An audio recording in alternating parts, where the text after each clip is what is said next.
Bwana inakuwa vipi mwanahabari 254, hujambo na karibu kwenye makala hizi. Niite Fazulu wa habari 254 na Bonga Tube Media.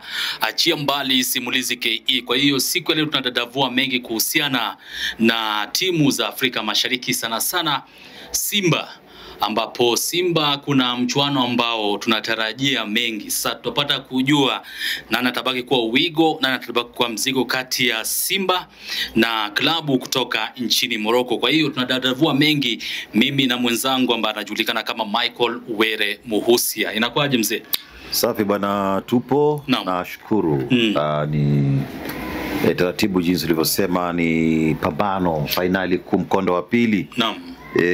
Inashuka katika ukanda huu wa Afrika Mashariki. Simba nyekundu hii bwana. Naam. Kundu wa Msimbazi. Kundu wa Msimbazi, Simba wametinga finalini, watakuwa wanapiga dhidi ya RS Berkane.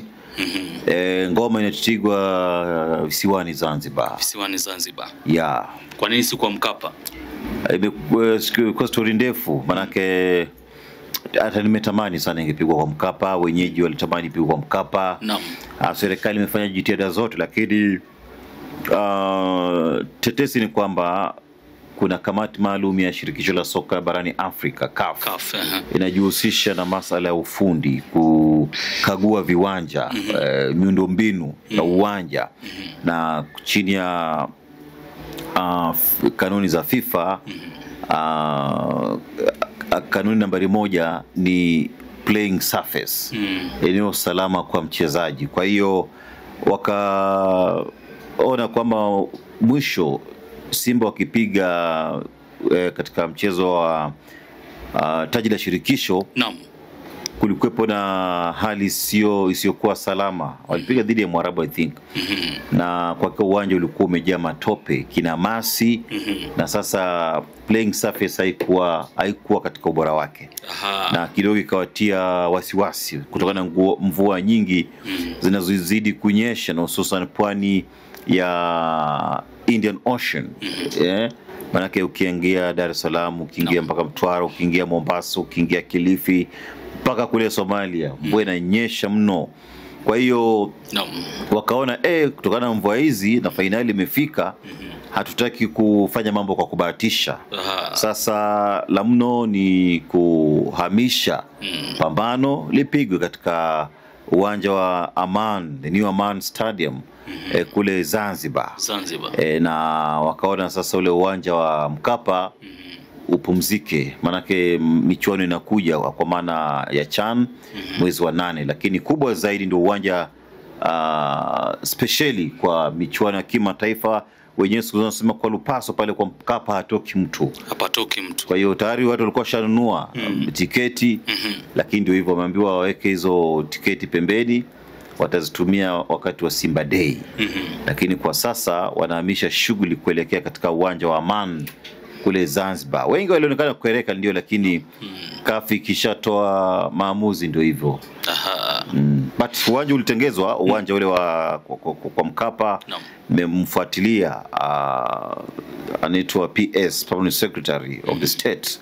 Hapa ni katibu mkuu wa mawasiliano, Gaston Msigwa. Mawasiliano na sanaa na utamaduni na michezo. Bwana Gaston Msigwa zamani alikuwa msemaji katika ofisi ya rais chini ya Magufuli. Kwa hiyo sasa yupo msemaji, mzungumzaji mzuri mno. Alieleza, na hata waziri mkuu Kassim Majaliwa aliingia uwanjani akakagua, lakini ni sawa na kunyamba kwa punda, ashakumsima tusi.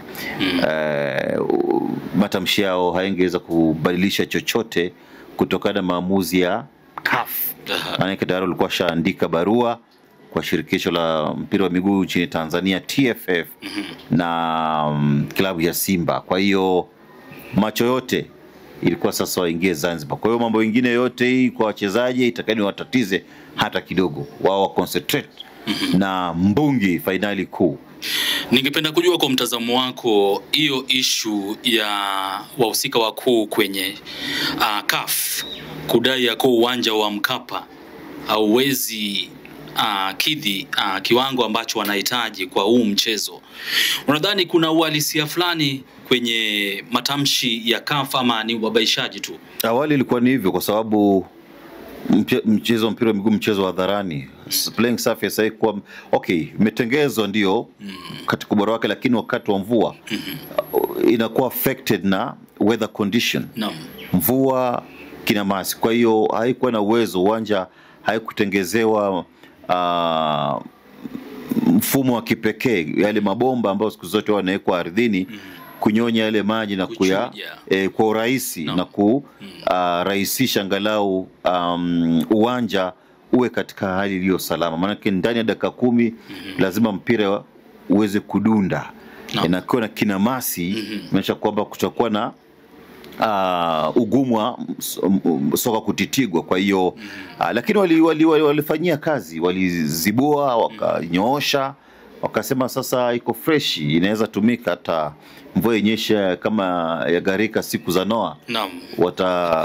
Ngome na titigwa tu pale. Kwa hiyo inamaanisha kuwa CAF hata baada ya wahusika katika wizara ya michezo kuhakikisha kuwa mambo yako sawa katika uwanja wa Benjamin Mkapa, ni kama CAF hawakushawishika, sio? I think walikuwa shafanya maamuzi mapema. Maana ni maandalizi mapema. Haya ni mambo ambayo siku zote unafanyia kazi. Maana hii ni finali. Na mnajua ni mchezo ambao watu wengi watakuwa wanafuatilia. Ni biashara kubwa, ni jukwaa kuu. Kwa hiyo nadhani pia kwa njia moja ilikuwa ni kumrahisishia njia Barkan. Maana kule wanakocheza katika uwanja wao nyumbani takriban mashabiki 10,000 tu, 15.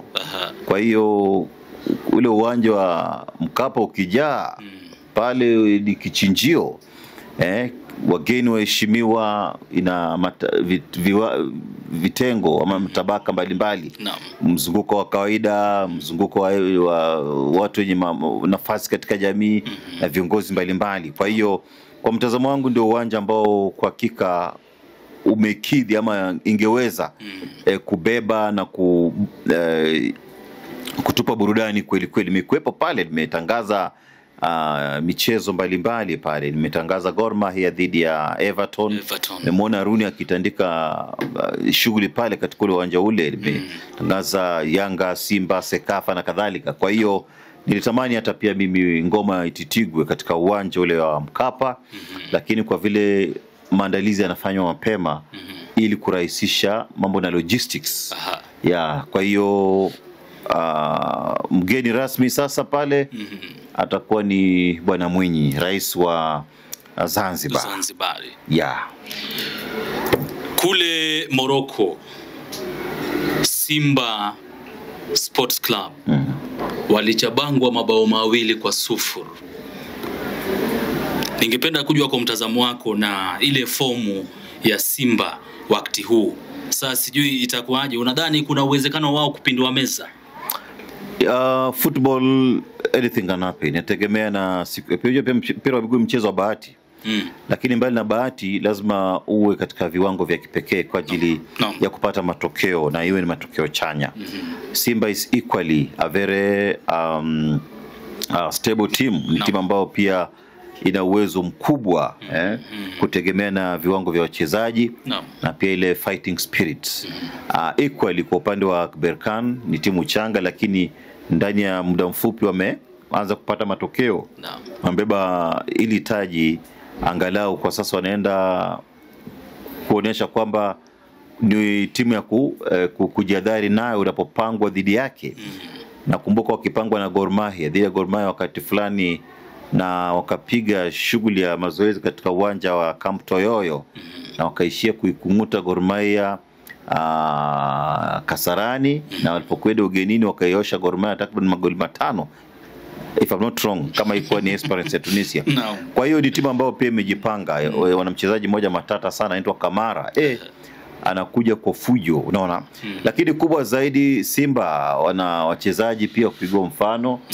Wapo kibao kiasi cha haja ukiangalia uwezo wao katika safu ya umaliziaji, idara ya kati, muunganiko katika safu ya ulinzi. Kipa Kamara pia yupo, Shomari Kapombe beki pembeni kulia, katika ubora wake na mchezaji wa timu ya taifa. Na mtazama pia vile vile yupo pembeni kwa maana Shabalala, kwa maana Mohamed Hussein, katika taratibu za kuweza kujosha mambo katika safu ya ulinzi. Kwa hiyo ni timu ambayo pia naamini na wachezaji wenye uwezo mkubwa, na wamekuepo kwenye timu wengine wao kwa muda mrefu. Kwa hiyo wana vinasaba ya wekundu wa Msimbazi. Kwa hiyo mbele ya mashabiki wa nyumbani lazima wajizatiti kupendua meza kibabe, lakini nategemea na ujanja Mwarabu, labda atakuja kuanguka pale na kupoteza muda, ama kutumia zile set pieces. Na tazama zile yale mabao ambayo wamefunga mabao mawili, it was lack of concentration lapse. Lakini yote tisa walizidiwa kwa ujanja ule. Wana kila sababu ya kujiridimu na kujilipua katika uwanja ule wa Aman, ili walau kuweza kuwapa tabasamu mashabiki na hata kuleta fahari kubwa katika ukanda huu wa Afrika ya Mashariki. Manake mwisho timu kutoka kanda hii kubeba ubingwa wa taji la shirikisho ni miaka 38 iliyopita. Mwaka 1987 na ni Gor Mahia. Wakati huo wakiitwa taji likiitwa Mandela Cup. Kipindi hiko ilikuwa ni katika mchakato mzima kujaribu kukomboa taifa la Afrika Kusini kutoka katika mikono ama minyororo ya makaburu. Na ndio sababu wakati huo ikapewa jina Mandela Cup, na Gor Mahia wakabeba hilo taji. Peter Omuga Dao alifunga magoli 10 akiwa top scorer wakati huo, na magoli 9 alifunga kwa kichwa. Moja tu ndio alifunga kwa mguu. Kwa hiyo juzi nimeongea naye kule Kisumu, akaelezea pakubwa. Kwa hiyo ni mchezo ambao si eti kwamba Watanzania tu wanatamani kuona Simba ikibeba. But ni Kenya, Uganda, Rwanda, Burundi, hata Kongo ingetamani kuona, manake ushindi wao kuna kitu itakuwa na fanikisha katika ukanda huu. Unaona, ukanda huu wa Afrika Mashariki itachochea vilabu vingi. Najua kuna wapinzani wao, kwa maana vijana wa Jangwani, Yanga, Wananchi. Na wakati uliopita Mwananchi pia alifika finalini akapoteza kwa sheria za I think ni idadi ya magoli ya ugenini ya wakati huo. Nakumbuka Mayele akiwa mhusika mkuu alipoteza nafasi sana na walipoteza kule ugenini. Na sasa hizo wametinga finalini akiwa na Pyramids ya Misri, alifunga mawili na kuwezesha kutinga finalini. Wanapiga kesho Jumamosi dhidi ya Mamelodi Sundowns, finali kuu ya South Africa. Tayari taji jipya limekwisha tambulishwa rasmi.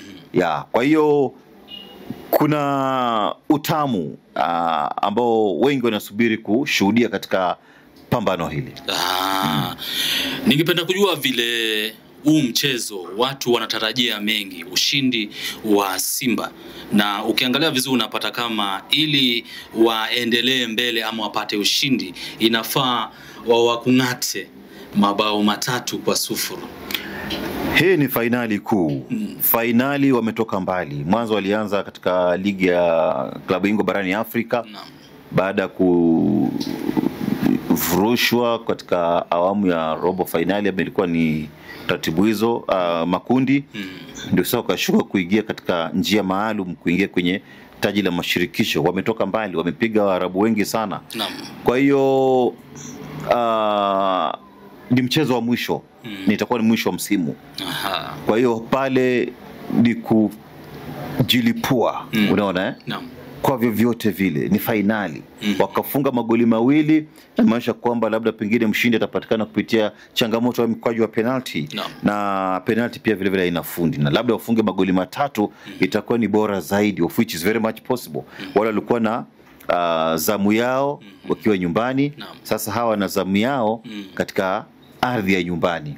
Pale Zanzibar ni nyumbani tu kabisa, unaona. Kwa hiyo lazima wapate magoli hayo 3 ili kuwa salama na kunyanyua taji. Lakini sasa ile hali ya kucheza psychological football, kuna wakati fulani unaweza angalia wanachama wa klabu fulani ama wachezaji tuseme hivyo, na ukiangalia saikolojia yao au ambao tunatarajia Simba watitige nao, wanaweza kuwa na mentality ama psychology ya kucheza mpira wa kisaikolojia, hakikisha kuwa wamepata draw alafu waende kwa penalty. Ndio wanakujia, manake fungu la kwanza walikwisha maliza nyumbani. Kwa hiyo wenyewe pale wapinzani, kwa maana wanajangwani wanasema walipata mshono. Maumivu mno, mawili kwa buyu, unaona.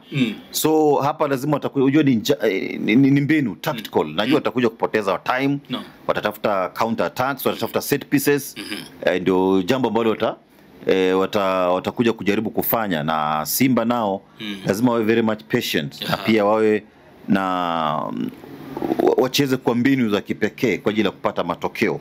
Kisa na maana ni kwamba wanacheza dhidi ya timu ambayo pia inajiweza, ina wachezaji ambao ni top notch quality players.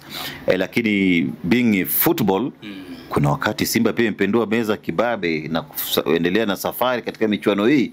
Kwa hiyo sioni kama kuna chochote kile cha kuwazuia kupata matokeo.